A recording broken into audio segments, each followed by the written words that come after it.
keparenging abdi cumadung dawuh nggir. Mundi dawuh pangandika Paduka anak Prabu Ngastina, anak Prabu Duryudana. Paman kula sejenar nggih. Kadiparat anggone si paman ingsun percaya minangka dadi badal wakil ingsun. Maranata tata rakiting negari Ngastina, mara diake matur marang panira. Paman patih kula sejenar. Nyawa-nyawa jimat kula sesembahan kula wonten ing Madyapada Prating Delahan. Anak Prabu Ngastina.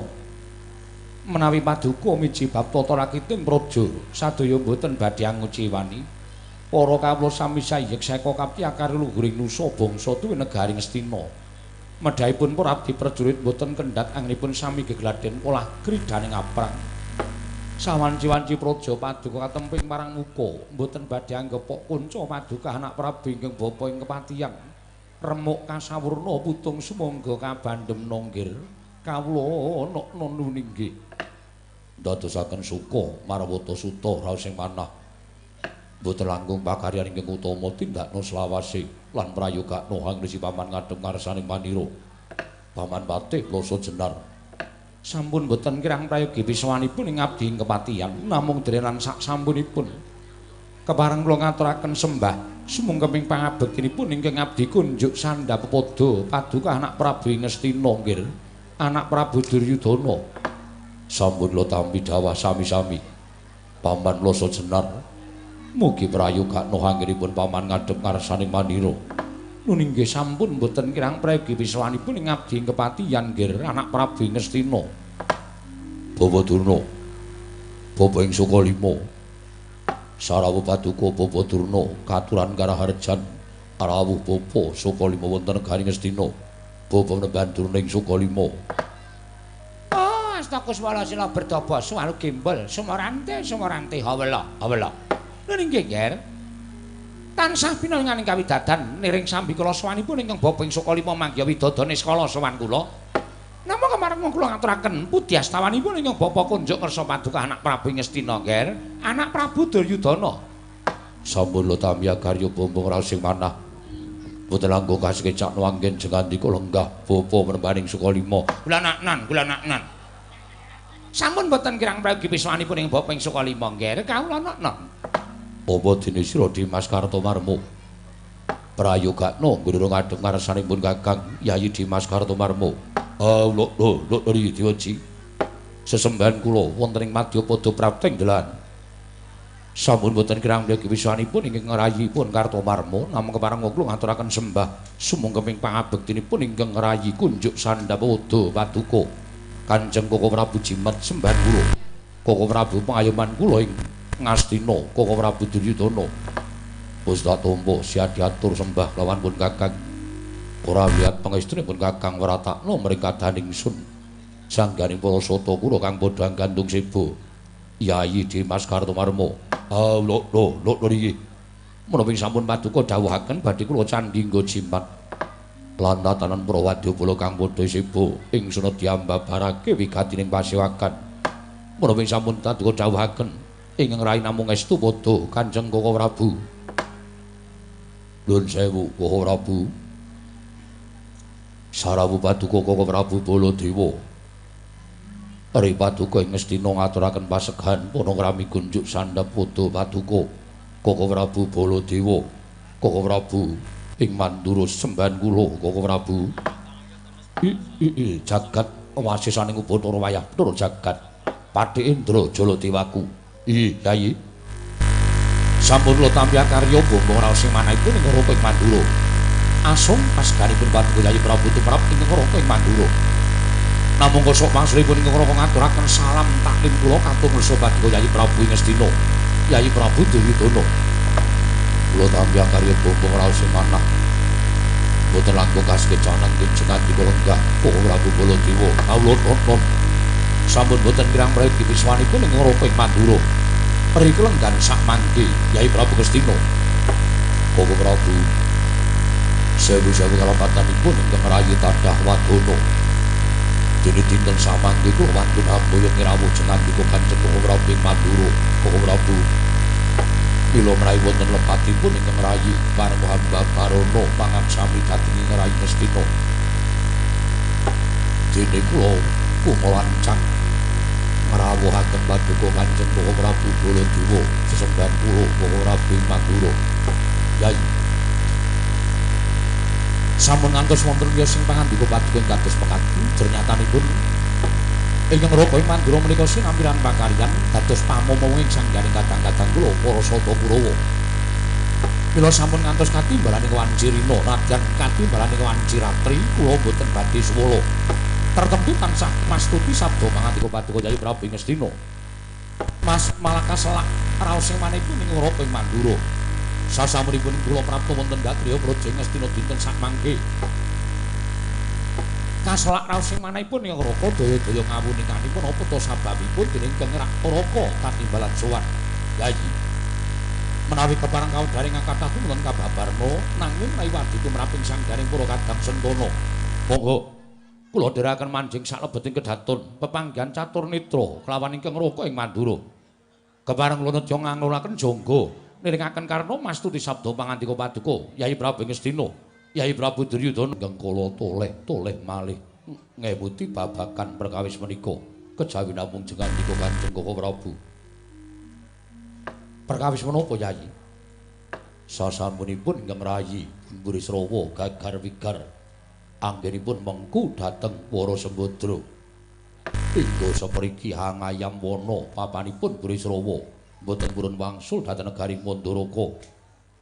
Malah kala mangsa sowan dhateng negari Ngastina tansah anangis ngrungkepi dhateng pepanggonipun ingkang rayi Ngastina. Prabu dangu sangsaning dangu manah kula tumunten gadhahi raos welas dhateng puring Burisrawa. Jernyatanipun dipun menapakaken menika tasih kadang kula piyambak monggo saben dinten tansah sowan dhateng negari Ngastina. Anyun tak dateng gegembolaning raos babagan anggenipun gandrung kaliyan pun para Sembadra. Lajan samangke para Sembadra sampun minangku garwa dening pun Harjuna inggih pun Permadi. Ewadene boten kendhat anggenipun tansah kepingin mengku garwa kaliyan pun para Sembadra. Kawontenan mekaten andadosaken manah kula welas tumuntun sakmangke kula wantun-wantunaken munjo atur ngersa paduka Kanjeng Prabu. Ngemuti babagan perkawis menika upamiya alit Burisrawa menika nandhang ewah krana anggenipun tansah gandrung kaliyan pun para Sembadra. Sinten ingkang kecalan kejawi namung paduka duwe ingkang rayi Ngastina ingkang badhe dipun cucuk dening Kanjeng Rama Prabu Saryapati Mandaraka. Mila babagan menika kula pasrahaken dhateng jengandika Kanjeng Prabu. Menggah sak mangke kados pundi anggenipun Burisrawa sageta kelampan anyeti dhateng pun para Sembadra Prabu jagat Dewa Bathara jagat Pangestungkara. Nuwun sewu Yai. Menawi Yai Prabu paring dawuh kepekaten menika ateges ingkang Raka ing Mandura menika sinampiran pakaryan ingkang mokal kelampanipun. Liripun paduka paring dawuh mekaten. Oh nggih, sabab menawi dipun petang Sembadra menika sampun boten legan malih. Sembadra menika sampun boten kenya malih. Sembadra menika sampun pinengku dening kadang kula panengah inggih menika pun Arjuna. Mongko Burisrawa boten kendhatanipun tansah gandrung kaliyan kadang kula pun Bratajaya. Mestinipun ingkang saged ngulire budi menika pun Burisrawa. Dasaripun jagat menika dipun gelar menika boten namung sak godhong kelor. Nanging jagat menika wiyar. Wanodya menika boten namung Sembadra. Wanita menika mboten namung kadang kula pun Bratajaya. Nanging jagat menika kathah para wanita-wanita. Minggahipun para widodari mbok menawi Burisrawa menika nggayuh widodari saged kalempanjer. Nyatanipun Burisrawa menika atmajaning Nalindra. Kanjeng Rama Prabu Salya menika kirang menapa? Upamiya purun minggah wonten ing Kayiwangan ngandhapaken widodari lajeng dipun jodhokaken dhateng puring Burisrawa menika kula kinten angel mijet woh ing ranti suwe banyu sinaring. Nanging saking pitanganipun ing Raka ing Mandura ingkang sanget-sanget anggenipun menggalih babakan Bratajaya menika namung Burisrawa muta tuli kawontenanipun. Oh Prabu, wonten dawuh. Mboten maiben dhateng kawontenanipun pun Burisrawa ing kados mekaten. Kula piyambak ngraosaken raosipun tiyang gandrung. Mesinipun Koko Prabu nggih ngraosaken kados menapa raosipun tiyang gandrung. Nadyan jagat menika dipun jejer-jejer wanita parandene boten saged wonten ingkang mlebet lenging manah kejawi namung wanita ingkang dipun tresnani menika tumrap kula mila boten nama aneh menawi Burisrawa nggadahi sloga ingkang kados mekaten. Nuwun sewu. Menawi Burisrawa nggadahi sloga kados mekaten menika tumrap kula ugi boten nama aneh. Leres ngendika Paduka namung mugi dados ning kawuningan.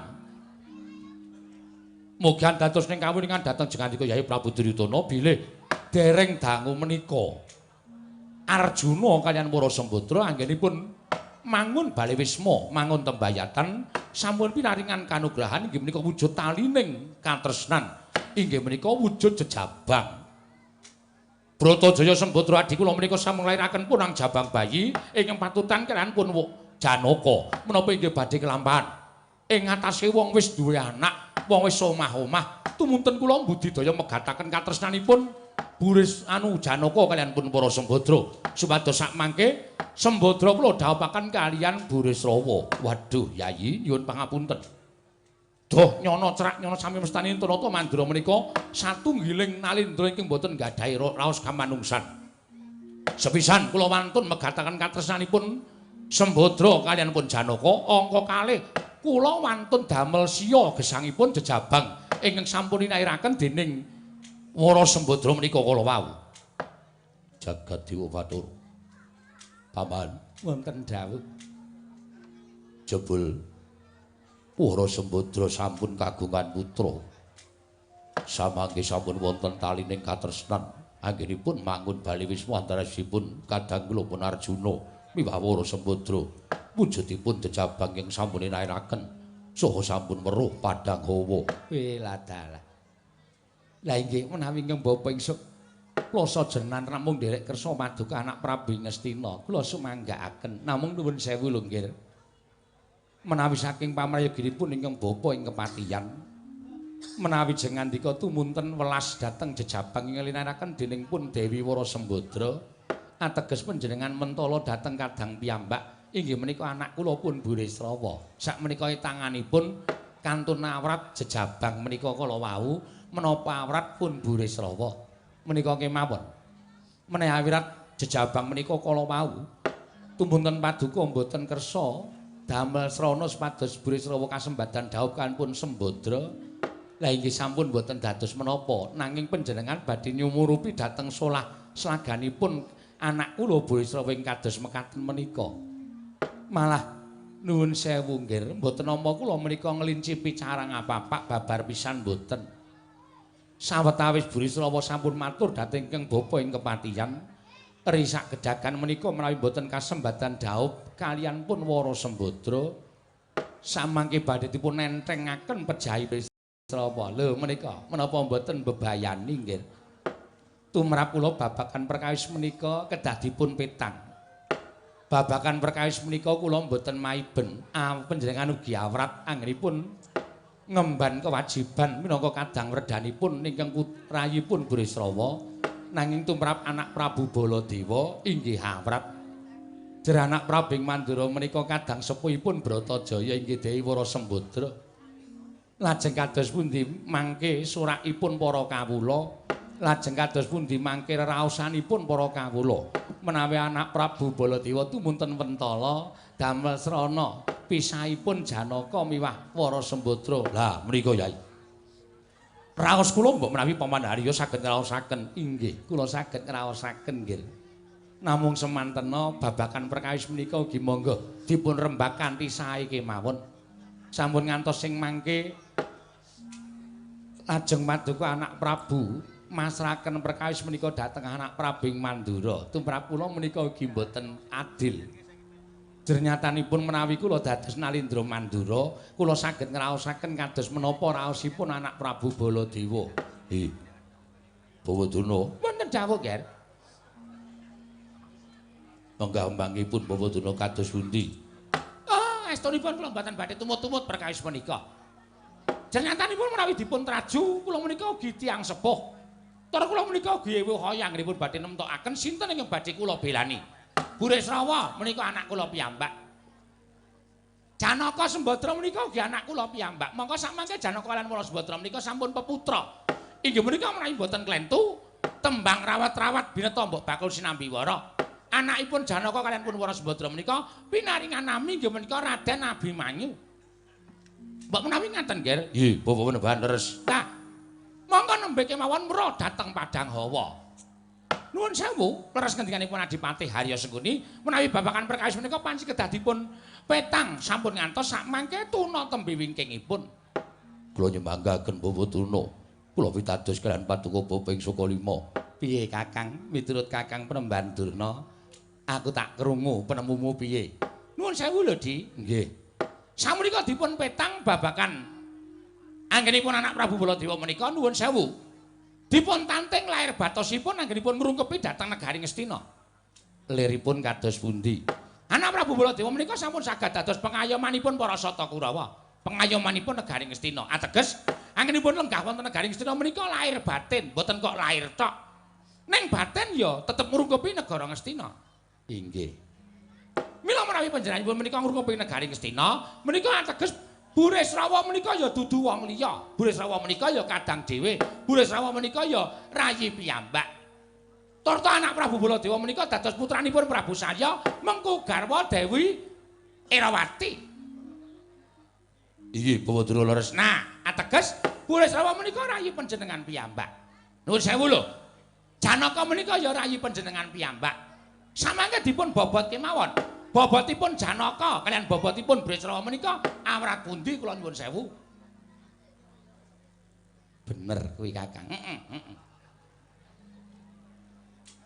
Ning sing dikon bobot mesti bakal bingung. Loh, mestine ora kena bingung Dipatih. Nek kepengin rampungi perkara ya kudu milih salah siji, ngorbanke salah siji. Ning nek kabeh abot ora gelem ngorbanke salah siji, ora gelem milih salah siji, ya wis ora usah dadak nganggo perkara apa-apa. Burisrawa rabi ya kekarepmu, Janaka karo Siap Sembadra duwe anak ya mangsa bodho. Wis ngono wae rampung ora usah dadak mikir Burisrawa rabi karo Sembadra. Ning kene ditanting. Ngono, abot sapa? Nek abot para Sembadra karo Janaka ya wis tegese kudu mentala karo Burisrawa. Nek anak Prabu Baladewa kuwi abot Burisrawa ya kudu mentala karo para Sembadra, kudu tegel karo Janaka, kudu tegel karo bocah sing lagi lair iki mau. Ya, aku matur. Kakang Dina ora kaya begitu lah. Tembungmu iso gawe rada padhang kahanan iki. Lumbengi ora metu wayangane padhang. Neng kota wis tenang-tenang pikir. Ngono ya Kakang. Monggo nggih, sakmenika dipun penggalih. Panjenengan awrat pundi? Menawi awrat ing rayipun Janaka kaliyan Wara Sembadra, ayo sampe.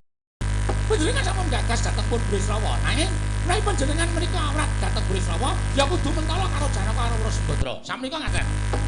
Burisrawa menika kadang panjenengan piyambak. Tur panjenengan mau nuwun sewu, mantunipun Prabu Salya. Panjenengan saged menika awet pinaringan putra-putrinipun Prabu Salya. Nggih, Kang? Nggih.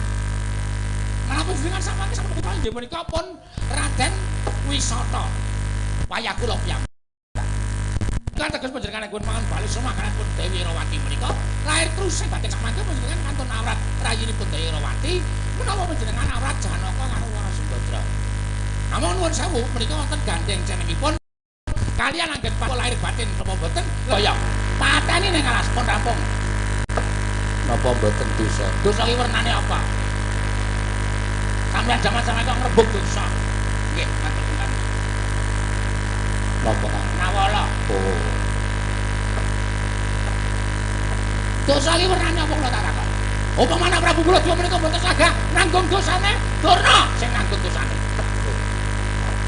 Lho tenan kok. Niku dosane sapa-sapa tak tanggung. Ora bakal wedi. Dosa iki sing nakokne mati. Ketemu wong ya ora tau ana sing takon dosamu pira, ora tau.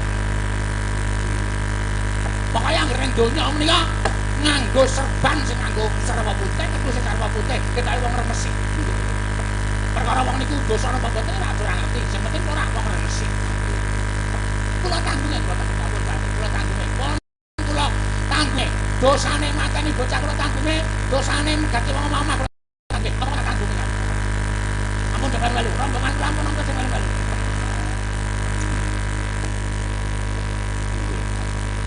Mengke dosa kula ajeng kula dum-dum kali rombongan kula. Oh.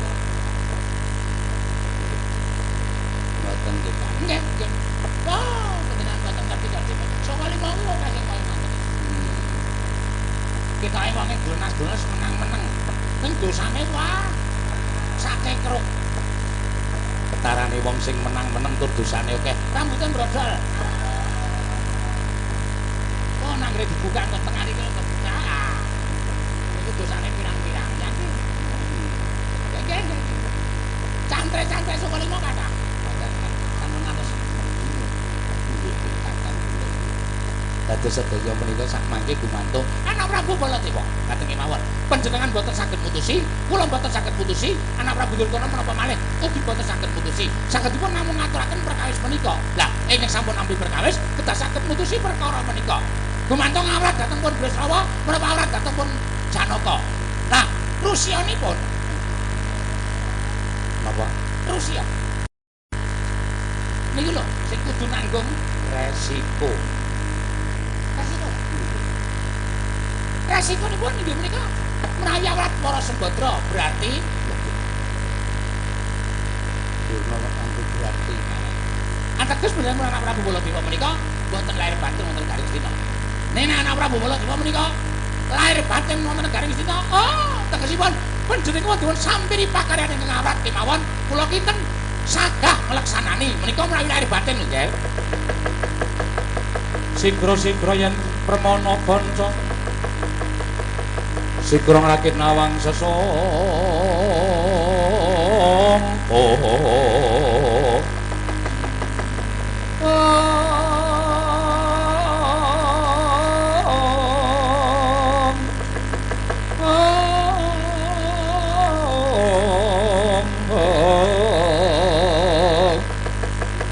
Nalindra mbek marwa sing sang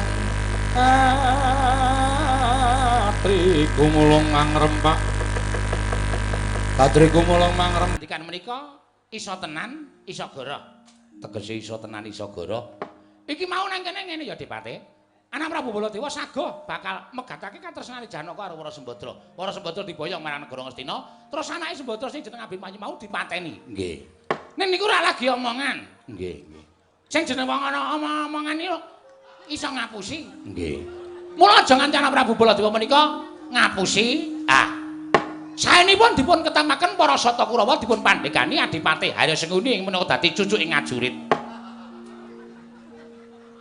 sampeyan iki nek ora goleke gawean kula ngapa ta aku dadi kula sing kudu dadi cucuke ngajurit Kurawa niku nek karo sampeyan mesti manut kabeh oh nggih Kurawa didhawuhi supaya niti priksa Anak Prabu Baladewa. Mengko nek Anak Prabu Baladewa nika estu-estu sowanten negara Ndarawati megarke katresnane Janaka kalih para Sembadra sartane boyongipun Abimanyu. Nah, niku ateges Prabu Baladewa menika pantes dipun inggahaken wonten pepanggonan, dipun sembah kaping 1000, tegesipun netepi dhateng pangandyanipun. Nggih, nggih. Ning nek ora, nggih. Ateges Anak Prabu Baladewa menika namung goroh. Wajibe wong goroh menika aja dinaik pangapura. Rencak ning dalan. Oh. Anak Prabu Baladewa pateni. Weh lah. Sampeyan iki rumangsaku sore-sore kok wis mateni wong loro lho. Lho, kula niku kudune mateni wong 6. Nek mateni wong 6, kula nggaro. Oh. Pendhita nek kulinane main ya ngono kuwi. Mateni wong loro mboten napa-napa Dipati nggih. Abimanyu pateni, Baladewa nek ngapusi pateni. Pun pokoke kabeh sing kira-kira ora manut karo wong Astina pateni. Nggih. Mengke mengkari turah wong loro sak donya ming kula karo sampeyan. Nah, mbungai. Ya nggih. Nggih, Kakang Durna nggih. Nggih, Pamanarya. Wonten dawuh. Sata Kurawa dipun pidhalaken sendika ngestakaken dawuh mlapat tindahipun Kawa Prabu Mandura. Menawi ngantos Dura anggenipun badhe mejahi dhateng majanipun Sembadra, tuwin boyong para Sembadra. Kula ora sudi negara Ngastina kanggonan nata Mandura. Oh nggih, ngestakaken dawuh. Bondo tangane krincung sikile. Bondo, bondo. Leboke Pak Kunjaran. Leboke, pokoke dibondo terus leboke. Nggih. Dipate, pripun? Sesuk kula nek pentas ora arep nggodolep, Dipate. Urung apa-apa wis ayo. Ning niku janjane le seneng nek pun ngenten iki. Mengko teng omah do nangis kabeh. Nggih. Mergo do ora duwe pemetu. Ah nggih. Nggih. Kartowarno wonten timbalan ing adhau. Budhana kang padha sibing sun kudune datun. Kawula nun para madal pasilan. Nyun tambahi pangestu sing ati-ati aja kaya bocah cilik. Kaya wis ora ana dawuh maneh Dimas Kartowarno. Tak tubahi ya. Kitoke Sinuwun Prabu Baladewa. Suwe ora tak tubahi kula kuat ora. Kuat. Yakin? Oke. Medak. Lah.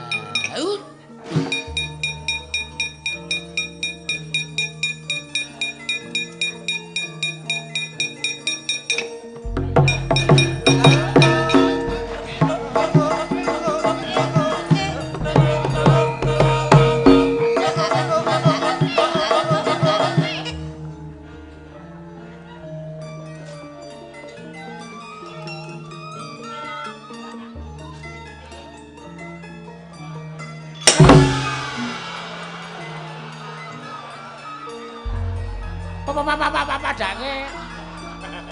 Rara duwe tumpakan aku. Ora gage sawangan. CB. Oh, ndas CB.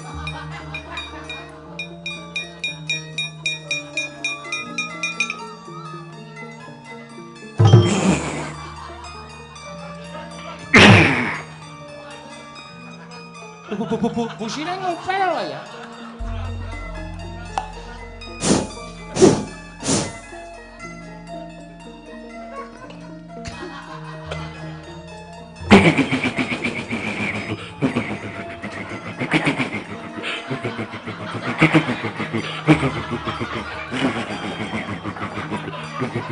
Kenapa saya jebol Pak ya? Apa-apa. Wis ber.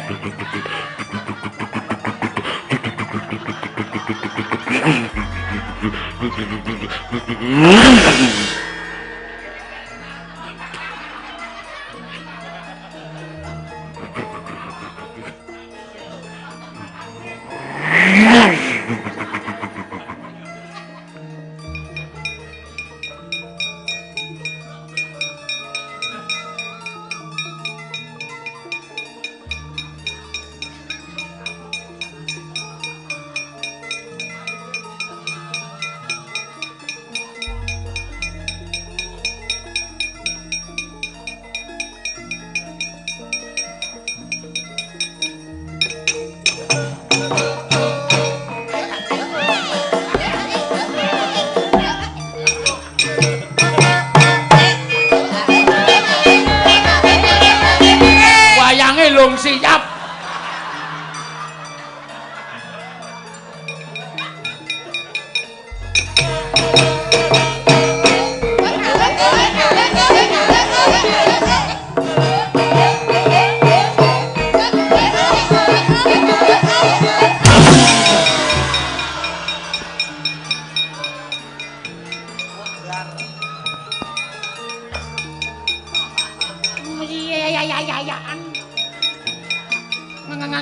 Nganggo jarane mlaku miring.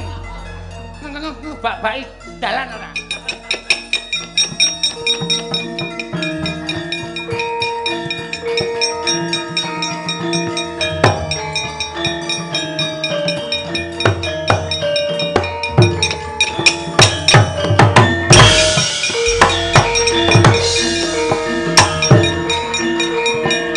Kaget raos sing manah kula. Gusti kula ingkang sinuwuning Pandura ngawingkeng abdipun Pati Prakuta. Ketingalipun medal saking pasewakan negari Ngastina, ketingal boten karenan penggalihipun. Menapa kula nandhang kalepatan? Menapa kula klentula kepareng kula jumadung dawuh.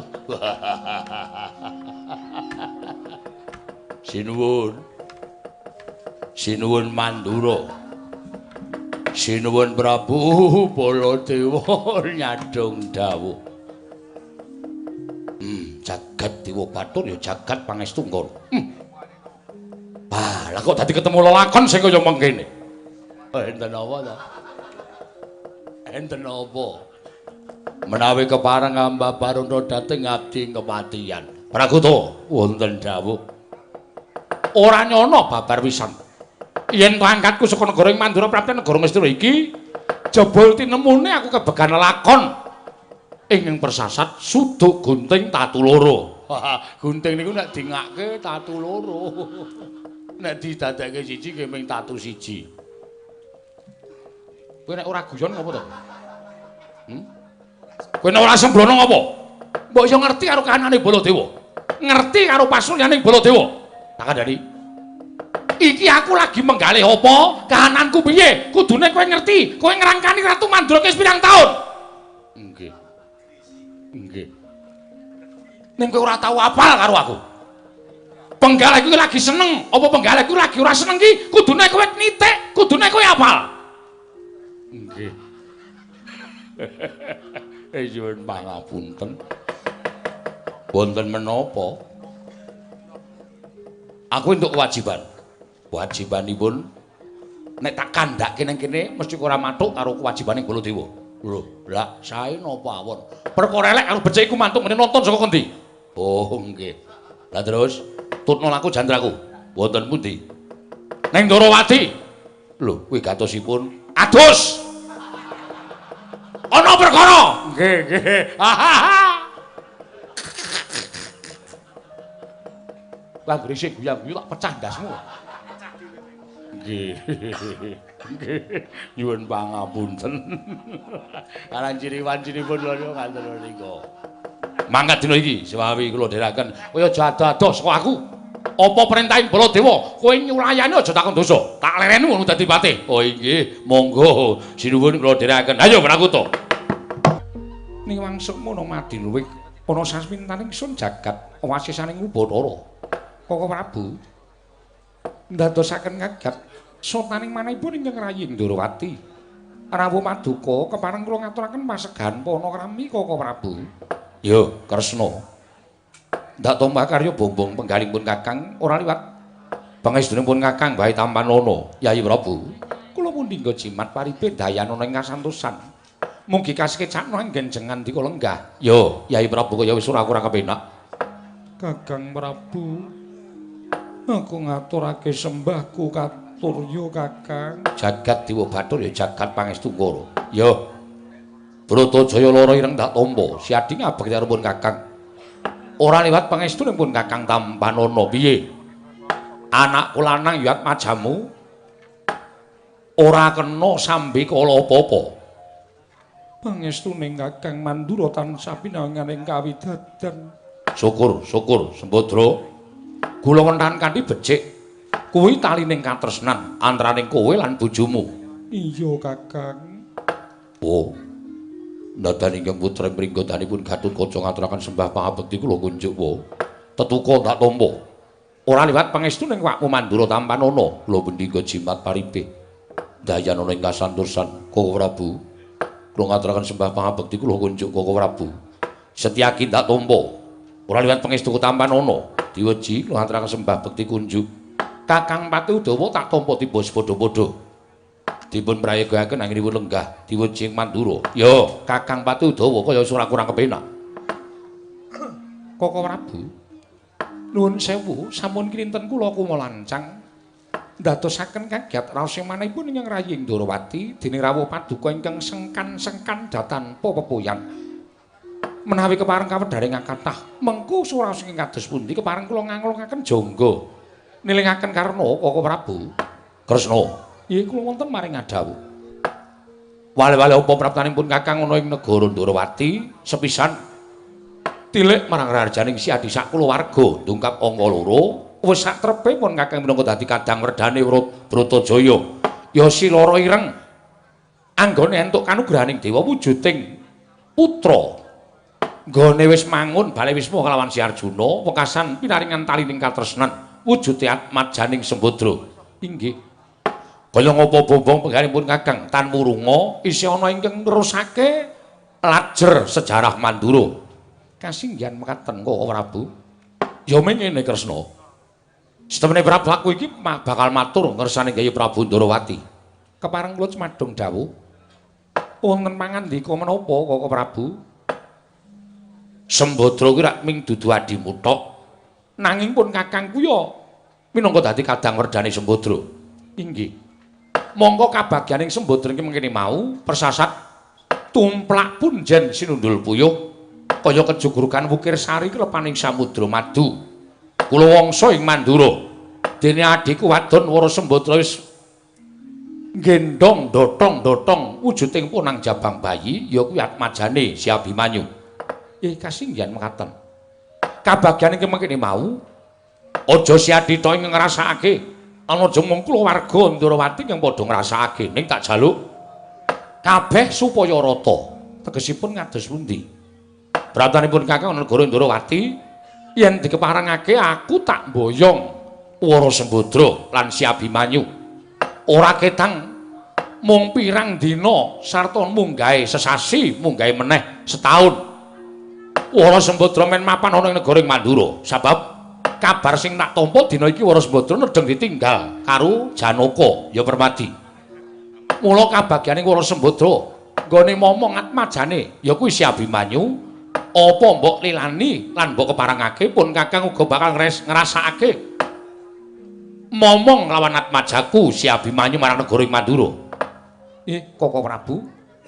Estunipun kula mboten wantun badhe andhuwa dhateng Parang Paduka. Jernyatanipun Sembadra menika tasih kadang Paduka piyambak. Namung semanten Purba Wasisa wonten astanipun kadang Paduka pun Bratajaya. Lara ireng. Ngono dawuh mapa Kakang? Kadangmu sepuh Kakang Prabu Baladewa rawuh ana ing negara Ndarawati ing wigati kepengin ngrasakake kabagyanmu. Kepengin ngrasakake kabagyanmu. Nggone Si Adi wis kagungan putra, ora ketang mung sedhela leganana penggaling Koko Prabu Baladewa supaya Si Adi budal kelawan atmajamu Si Abimanyu mapan sawetara wektu ana ing negara Mandura sinambi ngenteni timbuling ya kuwi Si Permadi ya bojomu Si Janaka Wara Sembadra.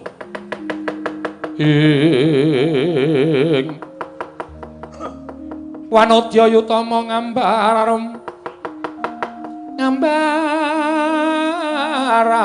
sang kusuma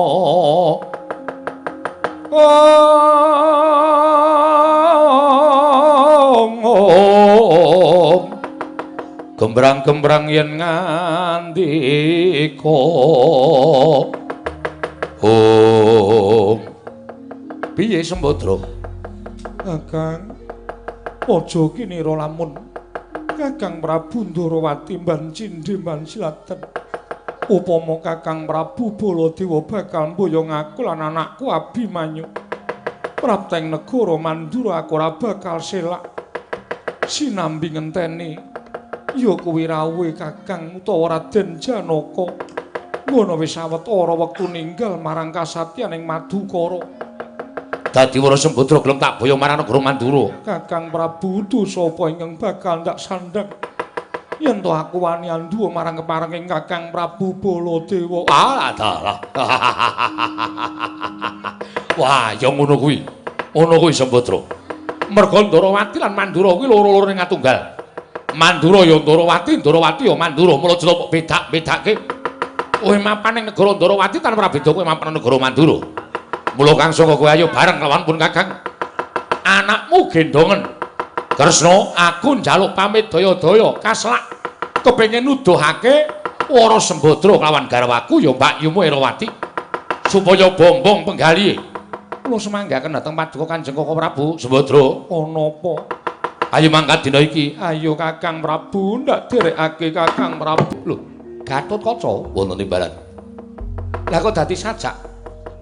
Ora jenak nggonmu ngabiyantara ngersaning wakmu ing Ndarawati. Nuwun sewu. Mboten teges kula Cubriya kalian Kanjeng Prabu Mandura babar pisan boten. Namung sak pengeripun Bibi Wara Sembadra kalian kadang kula Dimas Abimanyu ingin dipun gendong dening Bibi Wara Sembadra. pangraosipun ingkang putra ing Pringgondani. Raos kula kados melang-melang ninggal jejabang wonten tepining Balumbang.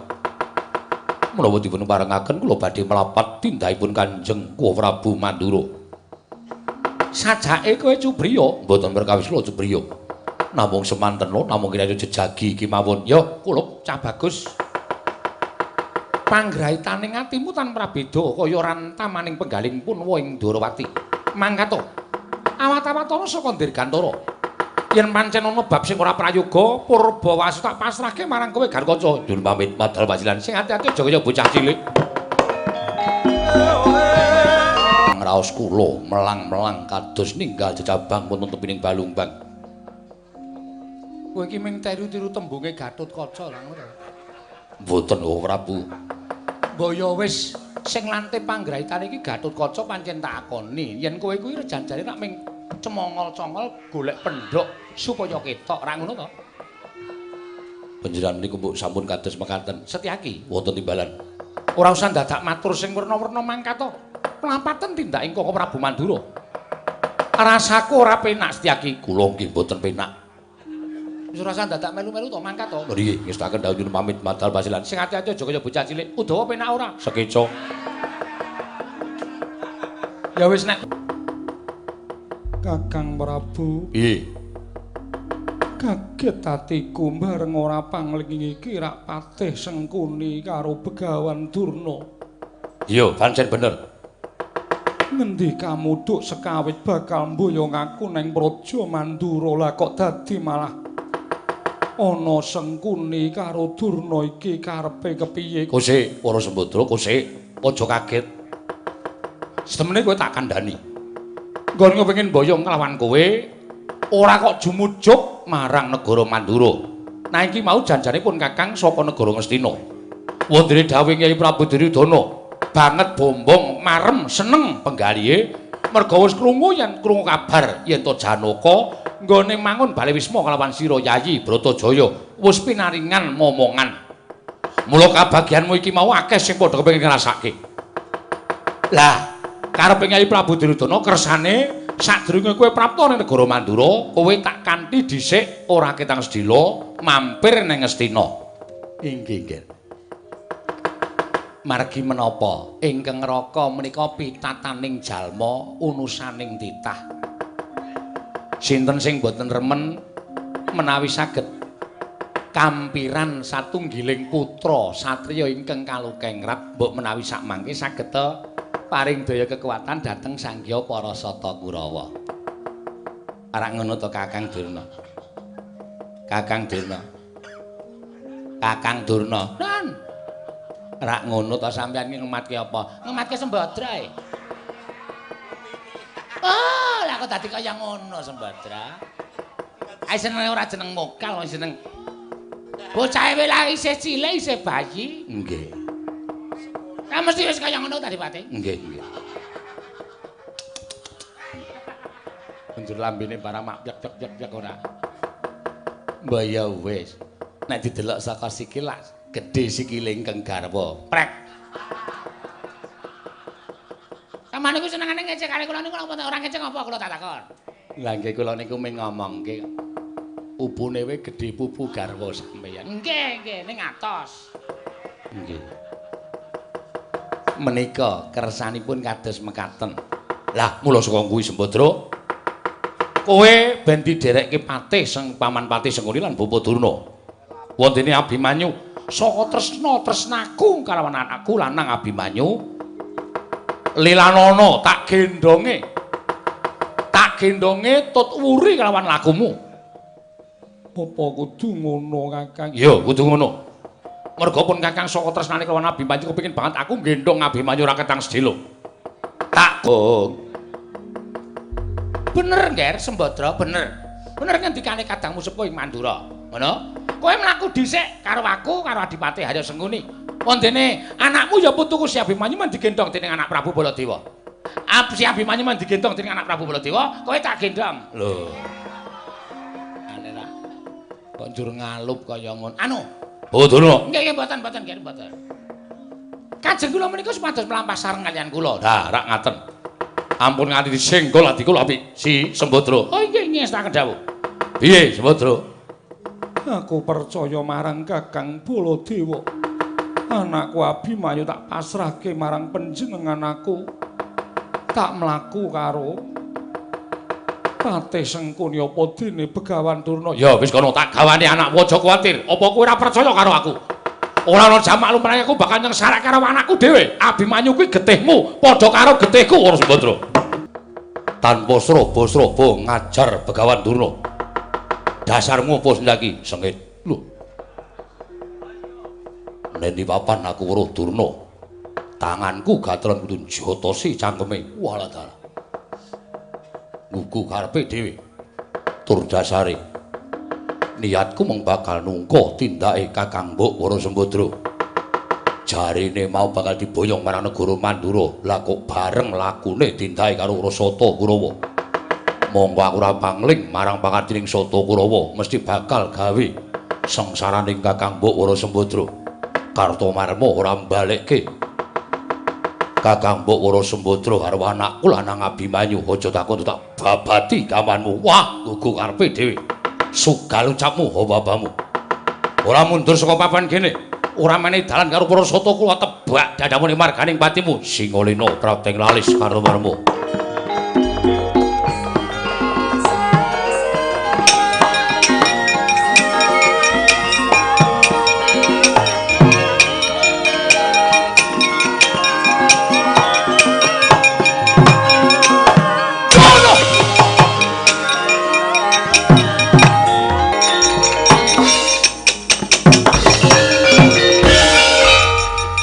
Kaca ngamuk. Ayo, Kurawa arep gendak Sikara karo Bibi Wara Sembadra. Katon banget nggone bakal mboyong Bibi Wara Sembadra marang negara Ngastina. Ora mbok balekke. Adikku Abimanyu ora mbok balekke. Pecahi sirahe. Waduh, kacau. Siwa Durma Gati ora mbalekke adikku lanang. Apa kelakon Kurawa keduga nandhingi kridane Gatotkaca. Wah, Gatotkaca cabal. Cabal Gatotkaca. Ora duwe niat apa-apa Kurawa bakal mboyong Wara Sembadra. Sayekti mung kepengin kanggonan Wara Sembadra lan anake ya kuwi Abimanyu. Ora duwe niat apa-apa, yakin sumpah. Kaya ora apal karo watake Kurawa. Ingkang demen gendak Sikara karo sak pepadane. Ola Gatotkaca. Yakin ora? Ora gelem balik lak amuk Kurawa. Gatotkaca cabal, cabal Gatot.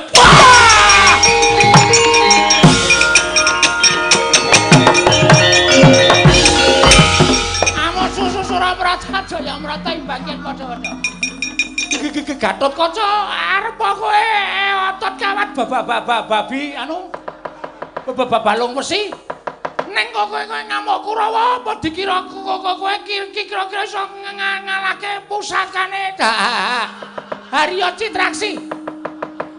Kowe malek wesi mungsuhe ya wesi. Iki Kiai CB. Lele nompang endang tabrak. Wesi mungsuh wesi asu anu ambiar sirahmu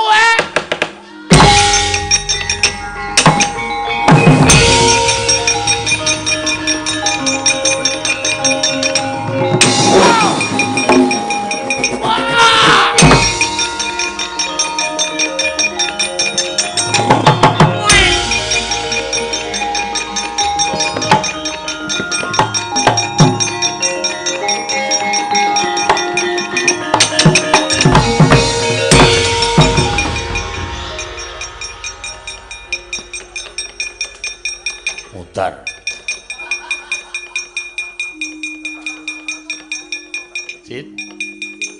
Cit. Kecelakaan kok. Aku dadi bane montormu dadi angka 8. Cit. Gagaruta. Aduh.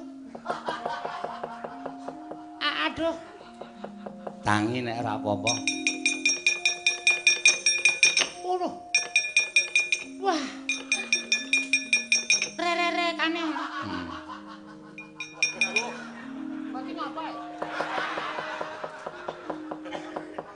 Rerekane. Gatotkaca niku kondange Oli. Otot. Otot kakung Kawat. Otot kawat balung wesi. Heeh. Nika satriya gawean Susuralaya. Heeh. Kabeh awake diganti wesi. Ha iya. Otot kawat balung wesi. Susum gegala. Mripate Surya Kanta. Ampleng dasmu lho. Lha kula ngomong apa? Mripate Surya Kanta. Tangane linggis, didrijine gunting. Heeh. Dramaan pacul. Ah iya. Bokonge drim. Uyuhe wedang kopi. Terus Rerekane ajeng kula tandingi nganggo padha wesi. ha iya. CB. Kula gas, Man. Mlaku 180. CB ki speedometer mung tekan 90. Kok mlaku 180 ki speedometere sapa? Pun kula koroki. Oh. Kakak kula ganti stum. Oh. Lah malah alon. Ning rasa. Heeh. Banter, Pak. Pun kula incem. Gatotkaca kula tabrak CB modar. Lah kok mabur. Sapa? Gatotkaca. Kowe Entuk bok. Jedier lekar. Rusak, Man. ah iya. Wah, kacau. Ganti pelek. Ah iya. Peleke kaya ngono kok. Niki pecah. Hmm. Lonconge ilang. Heeh. Diganti mripat sampean, Pon. Prek. Dadak di poh. Montor gak diusung iki lho. Nek ra wong digdaya ora bakal kelakon. Lah dalah. Piye iki nek nganti kadenangan kaya mengkene nggih anak Prabu Baladewa. Kula semanggaken perkawis menika nggih anak Prabu Baladewa menika kados pundi lalampanipun.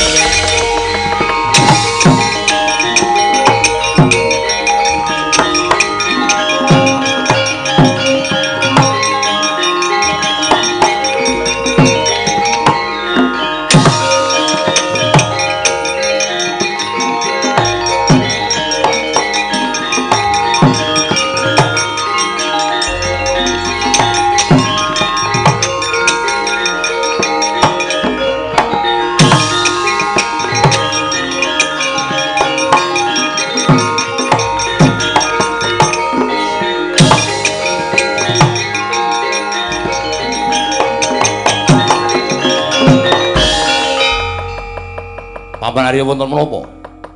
Kurawa bubar sarsaran. Nung sampuyang numbuk bentus pelajaripun enten apa? Senjaki kali Gatotkaca ngamuk.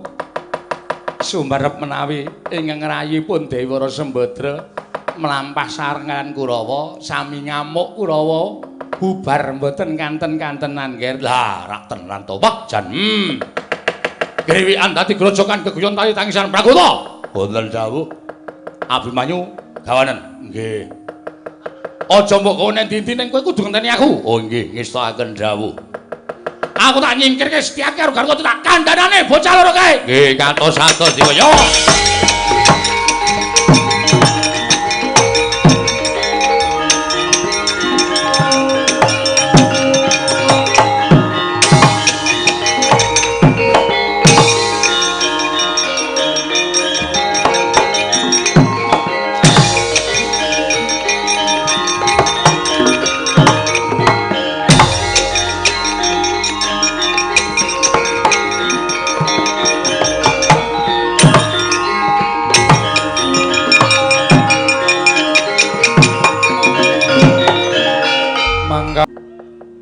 Gatotkaca, wonten timbalan, Bu. Setyaki, Wonten timbalan Gusti Prabu. Sing ngakon kowe ngobrak-abrik Kurawa sapa? Ih, mboten wonten. Lah kok dadi kowe itu mandang ngobrak-abrik Kurawa? Ngongasahi kaprawilan. Gembelo sirahmu gleleng pacamu dume kowe dadi satriya. Dijedi ana ing Suralaya. Terus sapa-sapa arep coba, saben ana wong arep coba, ngono apa piye? Mboten. Dasarmu apa? Kuwatos raos sing manah kula. Kuwatire Bibi Wara Sembadra tindak sareng kalian para sata Kurawa. Monggo ingkang gadah niat boyong Bibi Wara Sembadra menika Kanjeng Prabu. Kenging menapa tindakipun boten sareng patuku Kanjeng Prabu nanging sareng para sata Kurawa. Karo kaca wonten dawuh. Yen durung ngerti iki takon sik, nek wis takon mengko ditimbang bener lan lupute. Nek kira-kira bener, kowe bener sakarepmu karo ngamuk sakarepmu. Nek luput piye? Apa ora mirang-mirangke karo awakmu dhewe? Niki. Barengipun Kyai Prabu Duryudana kepengin kenggonan Sembadra lan Abimanyu ra ketang sedhela. Mula Sembadra takon bareng lakune karo para Sata Kurawa dene aku nggendhong Abimanyu. Mergo aku ki makne gedhe. Aku ki makne gedhe Abimanyu nek nganti aku ora nggendhong karo Abimanyu doh nyono cerak nyono. Aku wong tuwa ora tresna karo anake Bratajaya. Mekaten. Oh, iya. Prayudara mekaten. Kula kantun nderek. Ampun pitados nggih. Ampun pitados. Sedaya kedah wonten buktinipun. Sedaya kedah wonten buktinipun. Setyaki wonten dawuh. Kowe ngopo kowe? Mboten napa-napa. Ora apa-apa padake aku ora krungu ya. Kowe mbudheki wong tuwa ngono apa piye? Mboten. Kowe ora percaya karo pun Kakang? Nggih pitados. Nek do percaya minggir. Ayo bali. Bali ning Gorawati rasa tetek melu-melu perkara iki. Nggih, ngestaken dawuh. Bali. Napa ngestaken dawuh. Setyaki bali. Nggih, kula badhe tenguk-tenguk wonten ing mriki. Ora bali tak glandang negara kowe. Oh iki ngestaken dawuh. Ayo do bali. Lho iki ngestaken dawuh kok.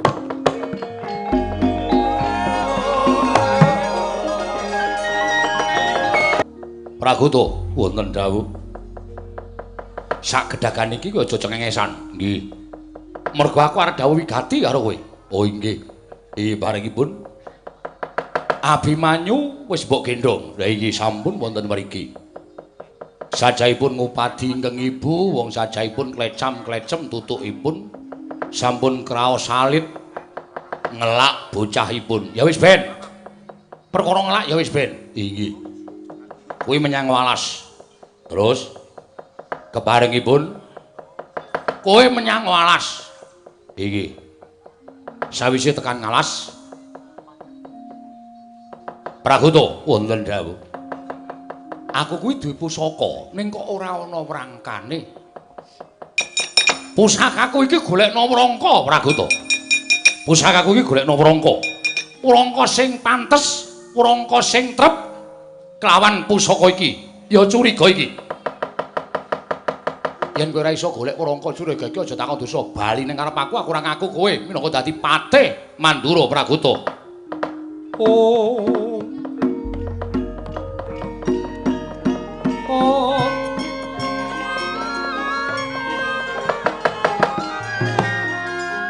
Ing batos wis tanggap kersaning Sanata Prabu Baladewa.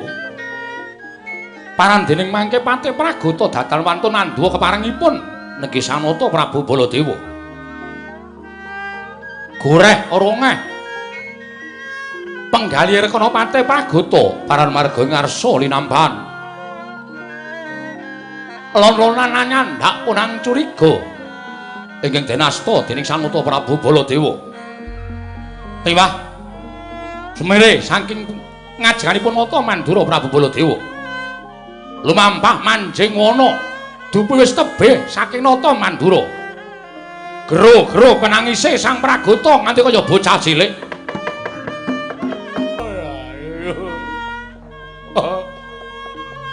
Ora ana babar pisan.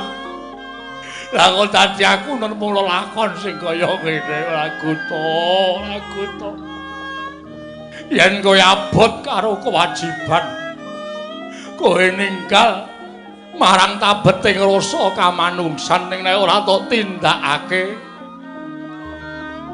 gunane apa konmu dadi patih ora mastuti marang dawuhing Nalendra. Oh Den, kula mboten mentala Kula mboten mentala, Den. Keris kon gorekke wrangka. Aku wis tanggap karo kersaning Sinuwun Mandura. Wrangkane ya Raden Abimanyu. Waduh.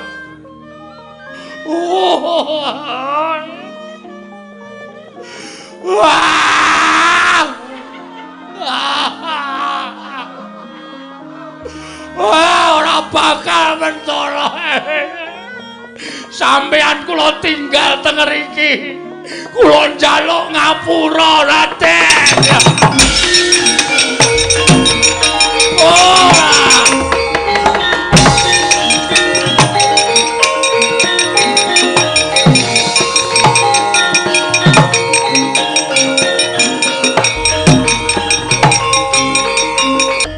Des pundi nggih kula cumadung dawuh. Oh, des pundi nggih. Lho, ingkang putra pundi? Jumbo kangenipun Bapak Durna. Jumbo kangenipun Bapak ing Sokalima, anak kula Abimanyu kula titipke Praguta. Praguta kula paringi pusaka. Lan kula dawuhi supaya golek wrangkaning pusaka. Mesthine Praguta wis tanggap niku sasmitaning Alindra sing dawuh supaya merjaya dhateng sinten kemawon. Ah, lole. Mboten sampean kok seneng banget mergani napa? Amanu sama jenis Sembadra mboten gadhahi anak melih. Janaka mongko lunga. Burisrawa sida gelem ora nggih? Lho. Niat sampean pripun? Lho nek Burisrawa mboten gelem niku kula samata ing gati sawaga ing diri. Tuwekan ora nyebut ora. Ayu ya ayu ngomah. Tak sekop cengelmu lho, Dik. Suwe-suwe kok nganyelke lho. Anggere omongan kamu nyenggol wong omah. Ayu elek ya ben. Nggih, nggih. Oh, Durna. Wonten dawuh. Paman Arya, wonten dawuh. Pun kasembadan panjangkanipun ingkang putra pun Baladewa. Samangke saged nuruti dhateng kadang kula pun Burisrawa. Ah inggih, nggih, mbok menawi dados kabagyan ingkang rayipun Burisrawa. Nggih, paman.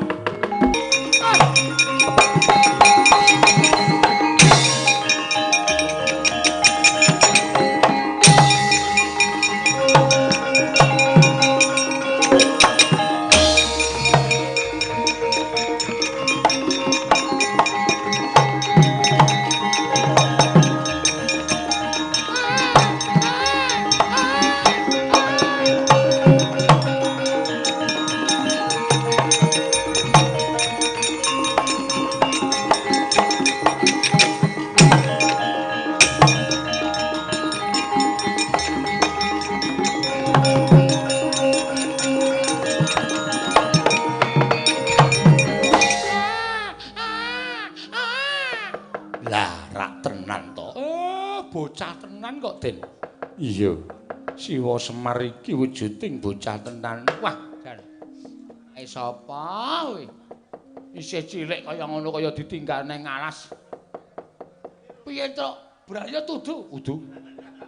Aku tak ngono ya. Bocah tenan kok, Gong. Wah, jan. Bangsat iki wong tuane.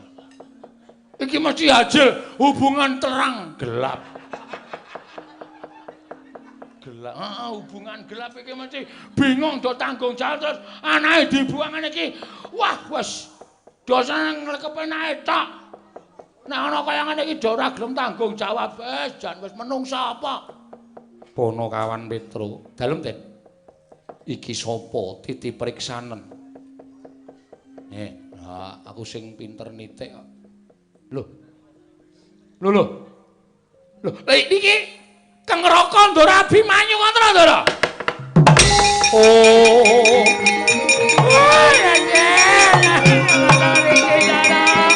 Bapak Mas.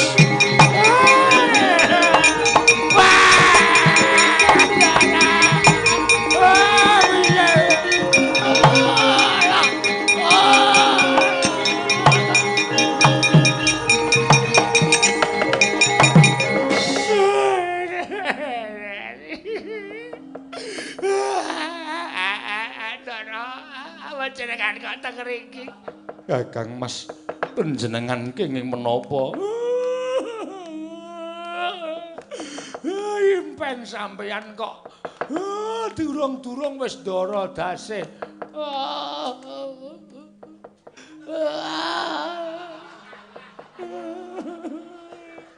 Alah Ndara, sampean boten siram pinten dinten.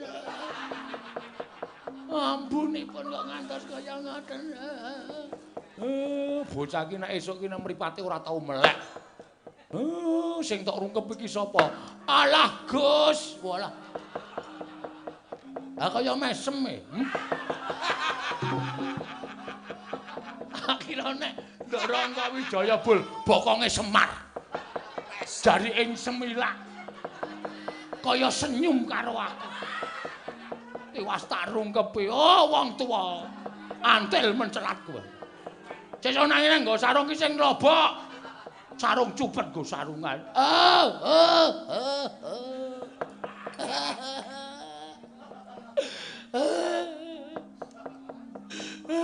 Den. Jenengan kok Iki apa to kok terus-terus iki?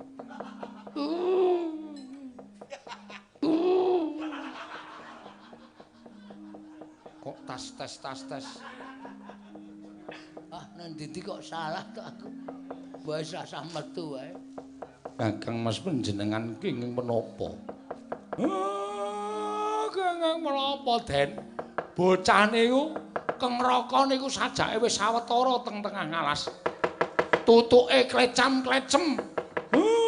Niku bocahe ngelak manggendong ayo jak bali teng negara Ngamarta.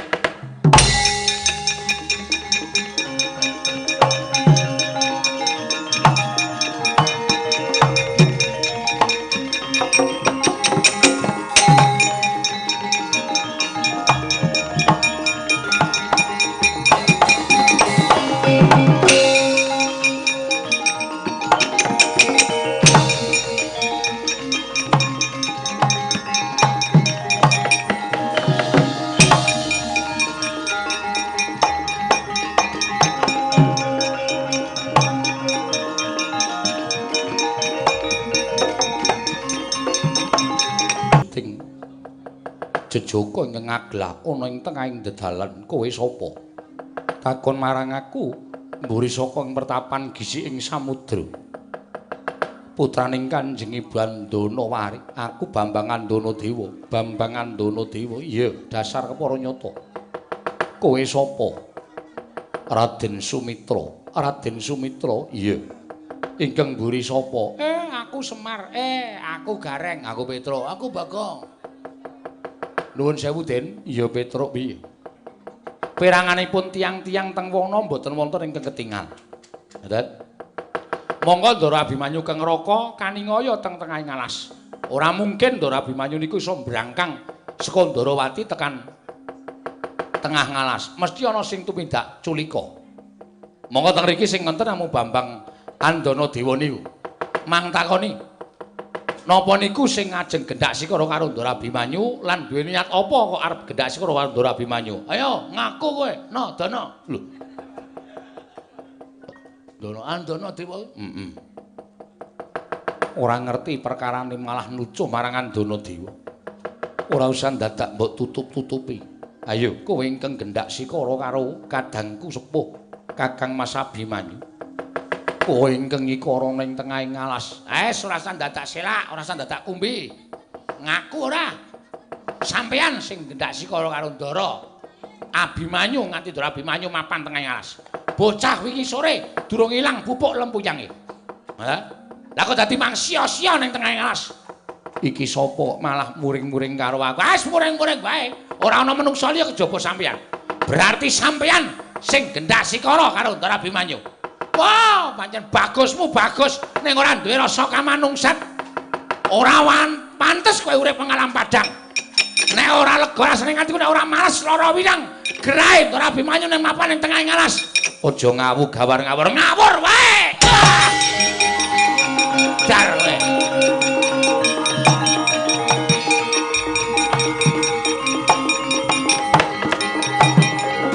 Ben sisan wae pokoke anggere ana wong ketok tak salahke.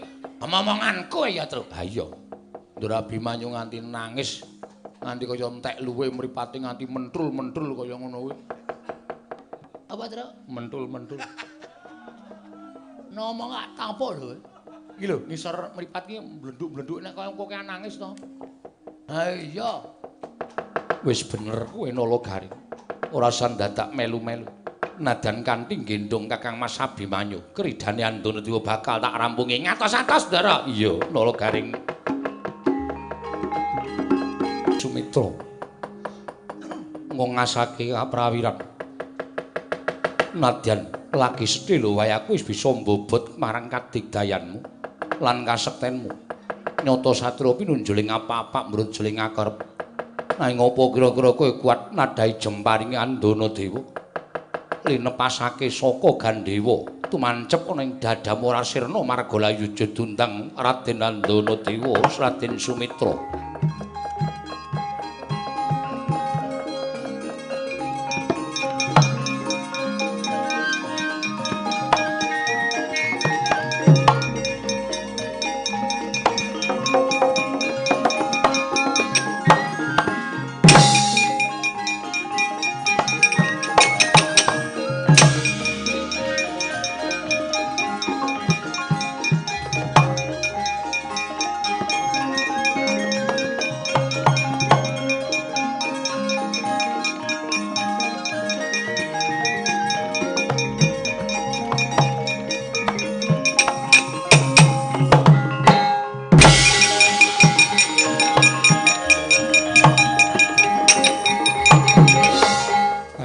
Suramrata Jayamrata imbang yen padha-padha ora tumpama dadane Sumitra. Jemparingmu iso gawe babak kulitku aku meguru karo kowe. Kakang Mas Abimanyu, Kakang Mas. Oh, sampean kok mboten nglenggono. Sampeyan dilepasi panah ora apa-apa. Lha kok jebul panah itu mancep nang gigire Ndara Abimanyu. Ludira sumembur kados mekaten. Kakang Mas, kula mboten mangertos. Aganadewa kowe mateni cah cilik kowe.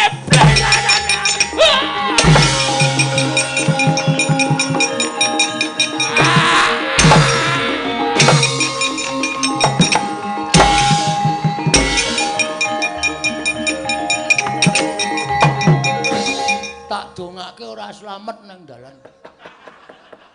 Setan kabeh. Gugup ya gugup nek ra ya ora terus rumangsane ndasku ki watu apa ya? Kanggo pancatan wong pirang-pirang. Andanadewa penyakit kowe. Kowe ngeculke panane urung iso manah ki aja iso manah. Sing tok. Apa jenenge kuwi? Sing tok panah karepmu. Ndara Sumitra, ning ngerti ya, kena gegere Ndara Abimanyu. Den sampeyan pripun, Ndara? Bago, dudutke panahe. Aja nganti mancep ning gigire Kakang Mas. Nadyan Kakang Mas wis seda. Dudutno panahe Bago.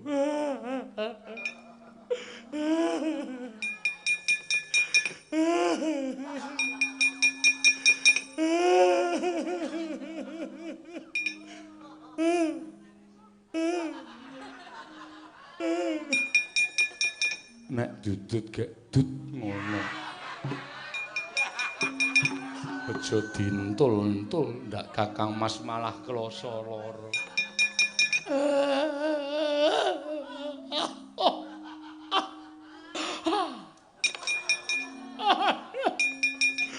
Gegere bolong semono kok bocah. Gegere bolong kok kono ora tekan ning pati. Andanadewa, amuk legane atiku kowe. Kula ngertos bilih sedaya lampan menika tartemtu kula badhe nepataken dening pepunden. Awit kula sampun wantun anggendhong Kakang Mas Abimanyu kula ajak supados perang mengsah Raden Andanadewa Kakang Mas. Monggo kula dherekaken kundur dhateng negari Ndarawati supados rinukti dening Kanjeng Prabu Sri Bathara Kresna Kakang Mas.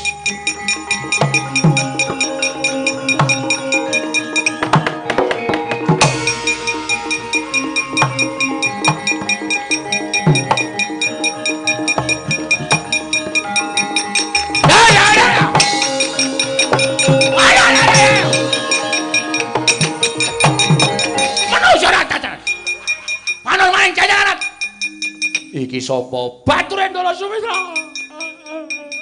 Nek iso manah ya aja manah. Ngerti ora kowe manah kena sapa nyok? Sing tak tibani Raden Sumitra. Wah! Mudir. Setan. Panahmu ora kena Ndara Sumitra. Ning kena Ndara Abimanyu. Salahe bocah wingi sore digendong dijak perang. Kowe ya apa jauh? Mangkel aku. Ndara Abimanyu sedo. Ndara Abimanyu sedo kena panahmu, Cok. Jan Cok, jan. Setan kowe. Ora duweni Raden Yatrajet put. Ayo. Iki gamelane kok demen kowe iki piye? piye? Ora dipercaya kanca-kanca kowe. Oh, doyak tra, doyak yo. Yo mulai yo. Lah piye? Andana dewa nyemplung segara. Coba ya arek iso nutut nyemplung. Waduh, Petro. Moh. Angkel. aku ora iso renang kok. Gareng. Biasane ora adus ning kali to. Nganggo bane. Oh, Ora iso langangi.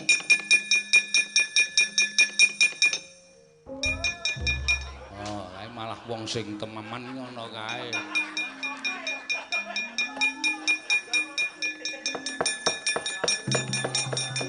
Kok minggir neh, Gong? Glagepen aku. Senengane kowe iki aneh-aneh kok. Konjur maklung ora. Petro. Gareng Bagong ora ngrampungi perkara. Sedane Ndara Abimanyu ditotoi patine awake dhewe. Woi! Wes.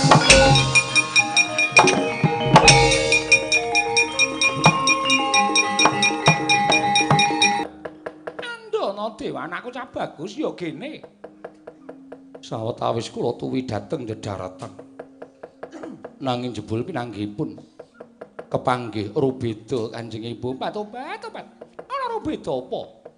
Kula dipun westani mejahi dhateng lare. Tumunten kula perang kaliyan kadangipun lare menika.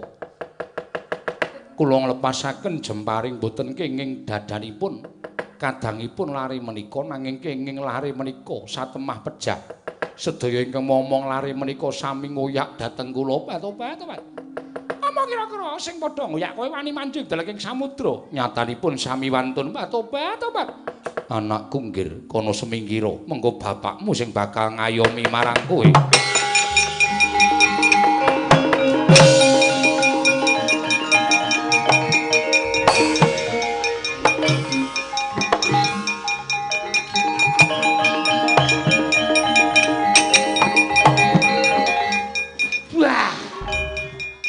Kok njero segara kok ana gua apik banget kene, Pak.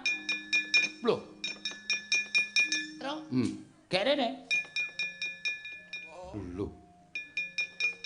Kok Pak Bos? Ae.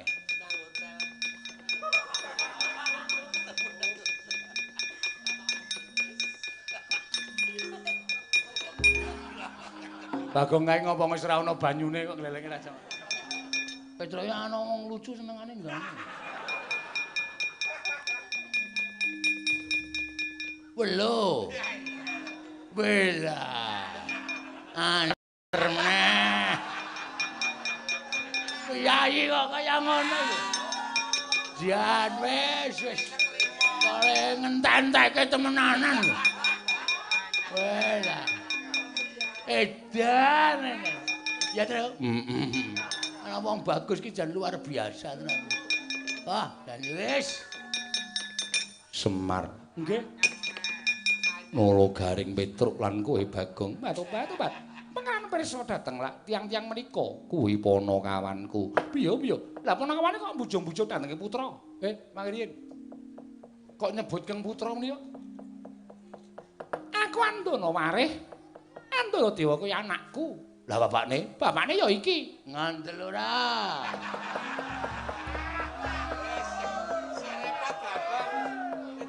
Jan. Nang ana trit nang kene trit. Telotak. Mbok ya semen iki ya ngopo ngono lho. Apa senengane ora? Ono apa Semar? Sampeyan nek kula kandhani mesti mengke muntap. Nek ngantos muntap sing mandukani putra sampeyan. Anakku sapa? Andara Dewa. Sebabe kula caosi prisa nggih, Den. Kang putra Ndara Abimanyu niku kula temokke teng alas. Ngoten. Kula temokke teng alas. Lah banjur Ndara Abimanyu kula temokke teng alas sing nemokke kali Ndara Sumitra.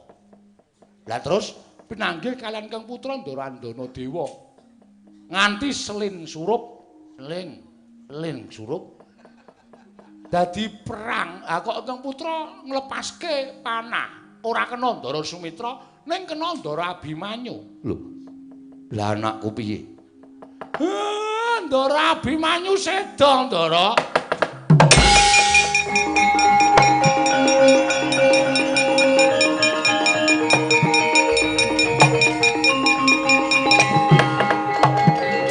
Andana wari wonten paring ada kok. Bab iki ora kena disangga entheng. Mesti ana lakon ingkang tumiba lawan anak majaku Abimanyu. Manjinga kalpika.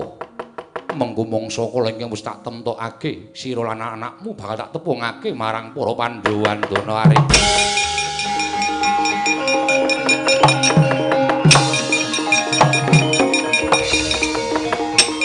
Kelepat tenan ora? Anake sing ditresnani tak laporke tekaning pati. Andanawari, kowe manjinga. Kalpika karo anakmu mengko mangsa kala tak tepungke karo kulawargaku. Enggak aku sono ditepungke aku ora setuju. Ya iya. Maksude piye maksude? Maksude ngene lho, Ndra. Nek Ndara Janaka ki nempungke Andanawari karo Andana Dewa ki garwa lan anake aku ora setuju. Oh. Aku pokoke iki setuju Ndara Janaka ki mengentuk Ndara Abimanyu. Anu sembot. Anak-anak Ndara Abimanyu wis titik kuwi. Ndara Srikandi, aku jane ora pathok-pathok. Larasati ora cocok. Manuhara kuwi meneh. Oh, dadi kuwi jane ora seneng karo garwa-garwa Madukara to. Ora. Asli. Ayo do mangkat. Mangkane ndi? Mangkat metu saka kene iki ning negara Ndarawati ora kok iki dirampungi kok, Gong. Ayo, men. Kowe iki ya ngapa mbok gogok ning kono kuwi? Ngenteni kowe. Apa kene siap mangkat to dadak dinteni ngapa?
Kanjeng langit kelap-lapaton lirgin sanging risang mawe gandrung tara. Nggih. Pun ngakang ngaturake panuwun ingkang tanpa pepindhan dene Si Adi wis rawuh ana ing negara Ndarawati. Ya. Merga saka mangiraku sembadra ingkang kaboyong dening Kaka Prabu Baladewa iki mau Gatotkaca wis matur Purwamadya wusanane samendhang ora ning ngarempit. Ya. Ya mung Si Adi ingkang tak aturi supaya sowan ana ing negara Ndarawati jejaga mbok menawa ana payo katemping samirana Kresna kakangku. Oh, kula ingkang sowan wa. Oh.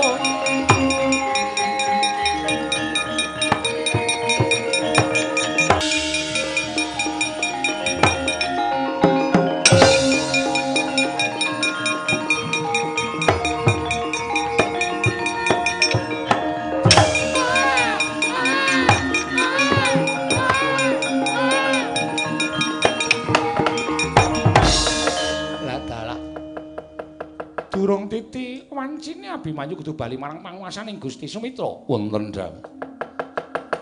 Kakangmu iki mongen yen lagi ngelak mongko ibune lagi ora ana. Coba to jajal omben ana banyu sendang kae supaya ora katon salet si Abimanyu. Ngestaken dawuh. Oh.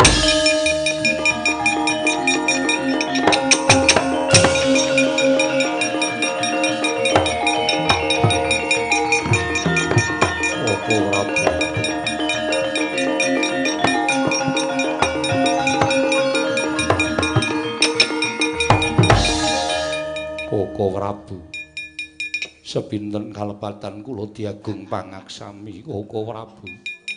Kula sampun lirwa. Kacarios Kakang Semar sumusul dhateng kula. Matur bilih Abimanyu pejah. Iya. Koko Prabu. Tok tangisana wis ora ana gunane wong Abimanyu wis tekaning pati. Ngibarate luhmu nganti dadi getih. Ora bakal iso urip meneh.